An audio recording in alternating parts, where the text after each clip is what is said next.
Hi, my name is Michaella Sloane and I'm a registered counsellor in private practice based in Cape Town. And today something I want to talk about is self-care. Self-care has become quite a popular term recently, so it's likely that you've heard it before, but it's worth emphasizing just how necessary self-care is, and especially during times like these where things are a little bit stressful than they might usually be, sometimes even a lot more stressful than they might usually be. So self-care is an extremely important thing to pay attention to. And it's important to remember that self-care is multidimensional.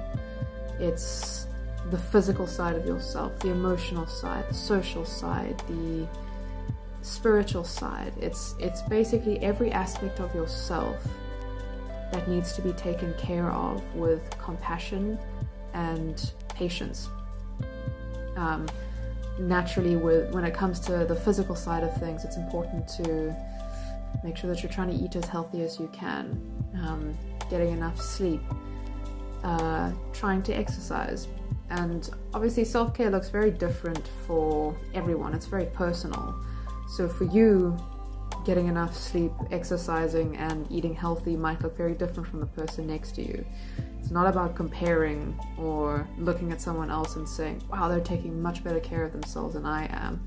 It's about you and what feels healthy for you and what feels like, in fact, if you feel like you are being energized by the way that you're looking after yourself and you feel relatively peaceful, then you're on the right track. Then you're doing something meaningful. I want to put a little bit more emphasis on the emotional side of self-care, because it's not always as obvious as the physical side. The physical side is almost easy. If you're feeling really tired, well, then the answer is pretty much always just to try and go to sleep, or get a bit more sleep than you usually do, or regulate your sleeping pattern, and so on and so forth.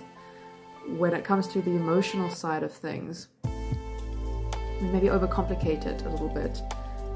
Sometimes the attitude of needing to just soldier on can be detrimental.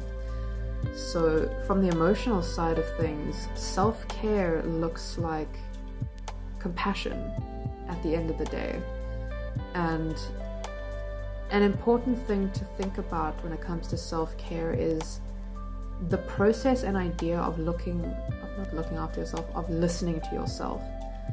So if you're listening to yourself and listening to your body, listening to your emotions, and responding to those things in an appropriate way, that's what self-care looks like.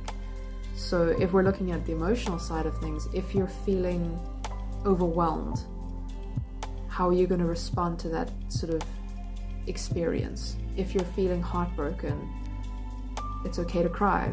It's okay to do what you need to do to actually process that particular emotion.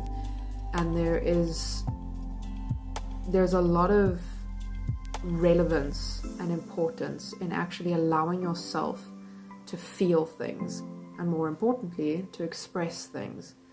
So remember, there's no such thing as an inherently good or bad emotion. It's only what you do with them. So keeping in line with self-care, if you are actually accepting, acknowledging, expressing and processing your emotions, that is a part of self-care. And sometimes like I said, it might look like allowing yourself to cry for a bit.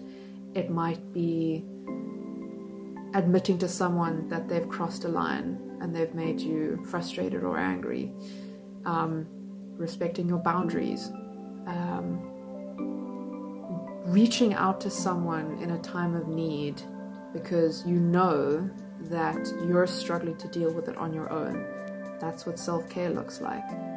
So during these times, ask yourself a couple questions. Ask yourself if you're listening to what's happening in your body, what's happening in your mind.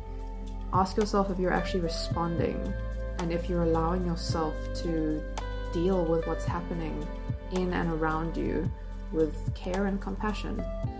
And see if there are a couple of different ways that you can maybe look after yourself that you've been neglecting or just haven't looked at in a while.